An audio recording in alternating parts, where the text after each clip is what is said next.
Magandang araw mga kasolar. So muli tayo nagbabalik ang inyong kasolar, si Solarens. So nandito tayo ngayon sa Calapan, Oriental Mindoro. Papasyalan natin ang isang branch ng One Point Solar Marketing, Trina Solar Mindoro, na nandito nga sa Calapan. At ito ay matatagpuan dito sa along the highway, in between ng Barangay Masipi at saka Barangay Tawiran. Ito ay galing sa Calapan Port or sa bayan, at dito naman yung papunta ng Puerto Galera. At kung nandito kayo, papunta kayo ng Puerto Galera, bandang left side. Pero kung papunta kayo ng bayan, ayan, papunta ng bayan dyan, ay nasa right side, at ang makikita ninyo ang Trina Solar. So dito may konting distance lang mula dito sa main road papunta rito sa area na to, itong warehouse na ito, at madali lang matagpuan dahil mga 100 meter lang mula doon sa main road papunta rito sa mismong building na to. So pagbungad nyo mga kasolar, kitang kita dito sa warehouse. At tingnan natin kung ano yung mga available na products. Ayan. So una natin puntahan yung mga solar panels. So itong mga solar panels nila, dalawang variety ito. Merong 500 at saka 550 watts. So Trina solar panels na monocrystalline. So ito ay 500 watts. Ayan, at yan yung Pmax niya. At yung maximum power voltage nasa 42.8, and yung IMP, yung maximum power current niyan ay 11.69. Itong open circuit voltage, mahalaga ito para sa matching natin ng voltage ng inverter, yung PV input voltage, ito ay merong 51.7 volts, at yung short circuit current nasa 12.28. At yung maximum series fuse, yan, mahalaga yan na malaman natin para alam natin kung ano yung ilalagay natin na amperahe ng ating circuit breaker. So 20 amperes yan. So ito naman mga kasolar ay 550 watts, mas mataas lang ng 50 watts dun sa 500. So syempre iba ang presyo nito compared dun sa isa kasi mayroon siyang 50 watts na difference. So yan nga, Pmax niyan or maximum power ay 550 watts. Yung BMP, ayan, maximum power voltage 41.6, halos magkalapit lang din doon sa 500 watts. At medyo mas mataas ang maximum power current nito, yung IMP 13.21. So yung BOC kanina nasa 50.7 tayo doon sa 500 watts, pero ito ay 49.8. Short circuit current nasa 14.02. So medyo mataas ang ISC nito at mataas din yung maximum series fuse, nasa 25 amperes. So sabi ko nga, mahalaga yan na malaman para alam natin kung ilang amperahe ang gagamitin natin para circuit breaker, yung DC MCB na tinatawag. So meron din mga batteries dito kagaya nito. Ito yung one solar na 48 volts 220, at ito yung kulay white, floor standing ito, although wala itong wheels. Ito naman mga lead acid dito, BRLA battery, so yung bulb regulated lead acids, at may kanya-kanyang capacity, yung ampere hour, kagaya nito 200 AH, 200 ampere hours yan. At pero sa 12 volts yan pwedeng gamitin. Ito 12 volts pa rin, 150 AH, pero kung gusto nyo gumamit ng 48 volts, kailangan nyo lang i-series yung apat na piraso yan, magiging 48 volts na yon.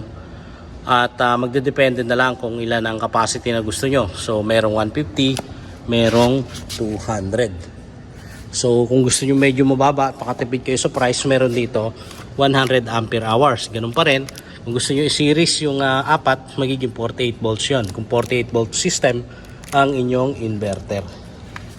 So yun, mga lead acid yan. Although ang life niyan medyo mababa lang, usually nasa 800 cycles. Meron din mga maliliit dito na pang DIY, kagaya nito 100 watts na solar home, solar panels. Ayan. Meron ding 200 at ito naman ay 150. So magkakaiba yan. Bukod dun sa pinakita natin na Trina Solar, kasi ito ang brand nito ay Solar Home. So tama-tama lang na ito ang bibili nyo pagka kayo ay gustong mag DIY at gagamit kayo ng pangmaliitan lang na setup.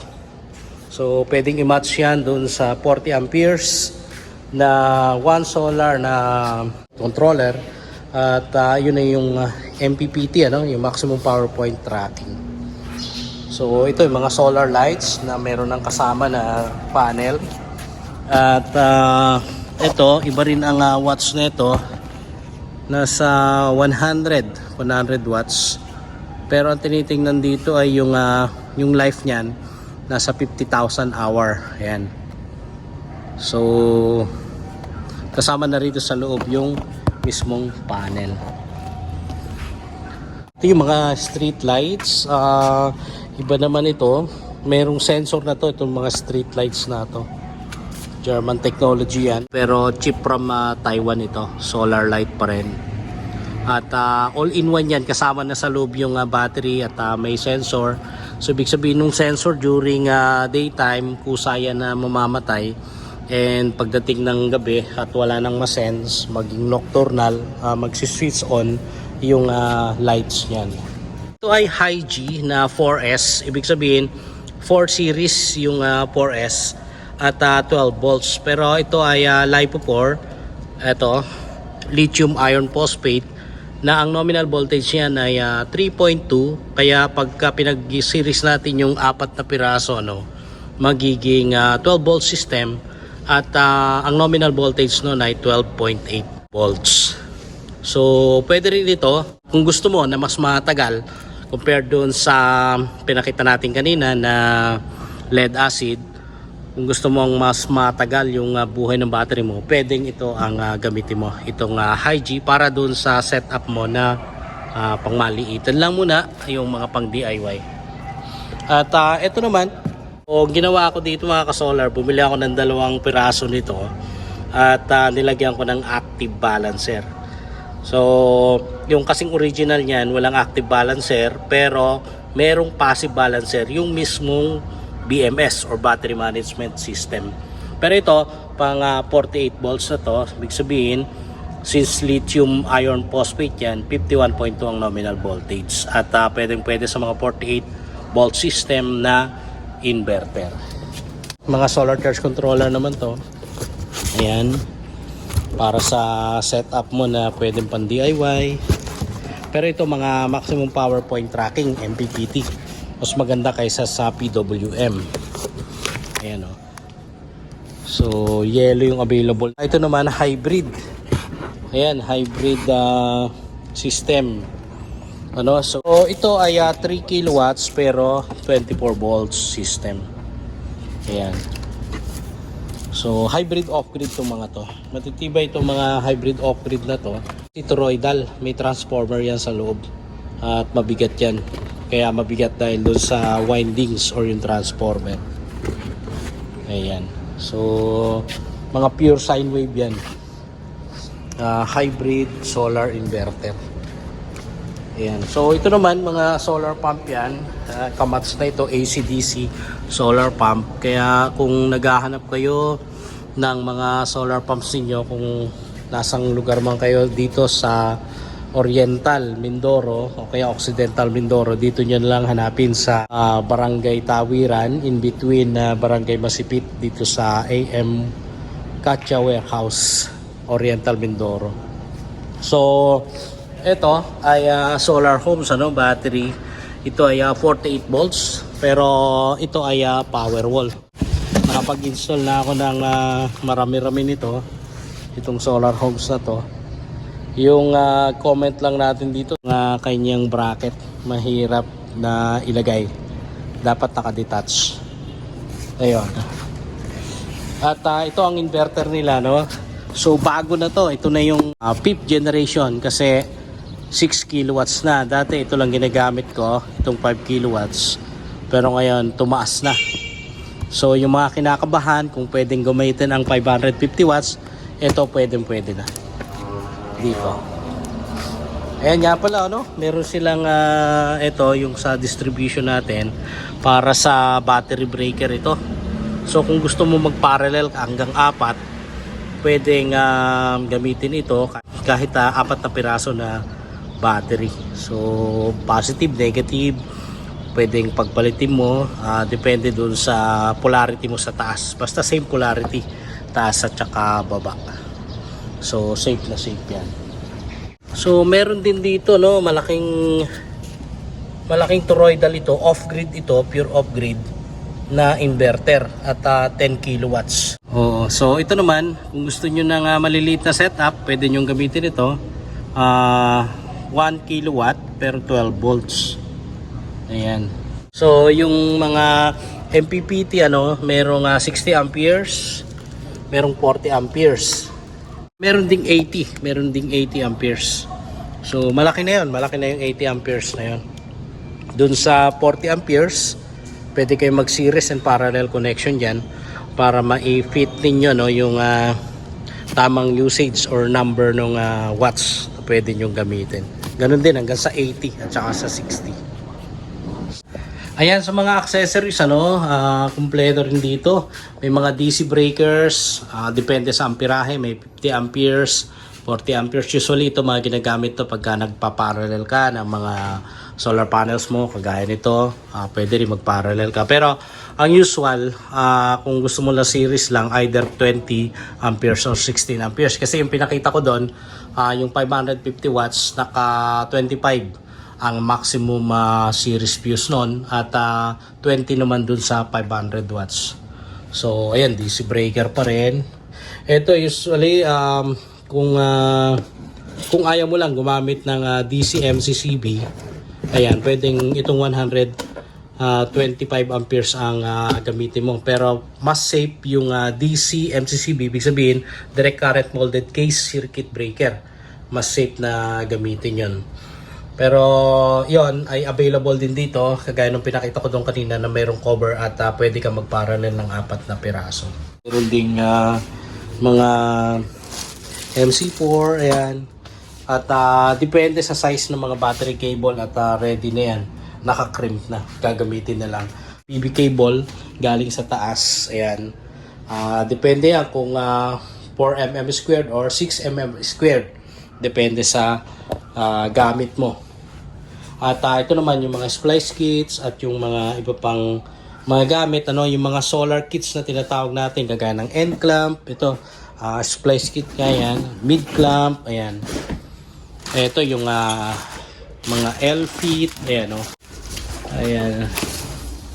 Ito yung mga breaker box, ayan. So 18-way na breaker box, meron available sila dyan. Doon sa mga gustong mag-DIY na ayaw mo na gumamit ng mga MPPT ng solar charge controller, merong mga solder dito na PWM. Mas efficient nga lang yung MPPT compared dito sa ganitong klaseng solar charge controller, no? Kasi yung maximum power point tracking, talagang lahat ng harvest nun napupunta sa yung charging. Unlike dito, may tapon yan. Pero okay pa rin kung gumagamit ka lang ng para sa DIY. Yung mga railings, mga kasolar, no, ang size nito ay 2.4. Ayan, available din yan dito. So ito, ayan, no, aluminum railings yan or aluminum rail, ayan. At hindi lang yon, itong white na cable tray, you know, or raceway, ayan, available din dito. So marami ka nang mabibili pag dito ka pumunta sa Trina Solar dito sa Oriental Mindoro. So kung ikaw ay nasa Puerto Galera or kahit nasa ibang part, basta within this island, ano, yung sakop ng Mindoro, mapa Oriental man yan or Occidental, dito ka na lang pumunta. Marami kang mabibili dito. Pero syempre, magkaiba yung price niyan sa Manila kasi merong shipping fee. At medyo risky na mag-ship ng mga solar panels. At yan ang medyo mabigat-bigat din pagdating sa shipping. Ayan mga kasolar, so kasama natin ngayon ang branch manager dito sa Mindoro branch dito sa Calapan, si Sir Eman. At trivia lang mga kasolar, si Sir Eman, Emmanuel Emperado ay isang national chess player champion. So siya lang naman ang isa sa mga tumalo kay Grandmaster Eugene Torre at kaibigan niya si Wesley So.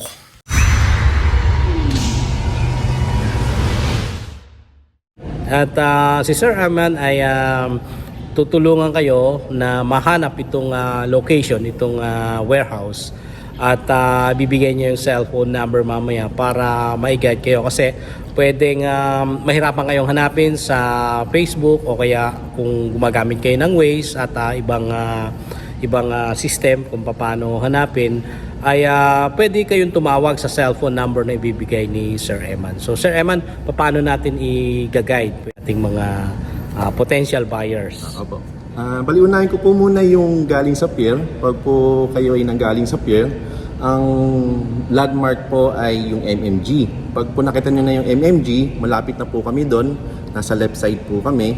Then may makikita po kayo na signage na Fusion na parang restaurant po. And meron din pong Trina na parang tarpaulin o yung signage din. Signage. So, then sa likod po nun merong Deye na na tarpaulin. So kabilaan yung back to back, Opo, Trina Solar sa Deye. Opo. Okay. Then kung galing naman po kayong south, so kunwari galing kayo ng Rojas, ng Bungabong, so nasa right side niyo naman po. Right side. So sa right side po, ang pinaka signage pa rin ay yung Fusion and Deye and Trina na back to back. Okay. And then from main road, mga 100 meters papasok na rito sa warehouse. Opo, papasok lang po kayo na meron kayo makikitang daanan na hindi talaga siya street pero medyo medyo may lupa. Natatanaw naman mula doon sa main road.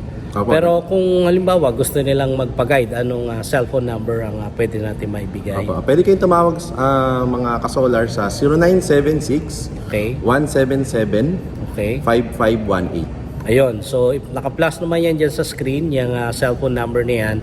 Kung medyo nahihirapan kayong hanapin, i-guide kayo mismo ni Sir Eman. Yes po. So yun, maraming salamat sa panonood mga kasolar. At muli, usap tayo sa susunod na video. At ang inyong kasolar, si Solarens at si Sir Eman.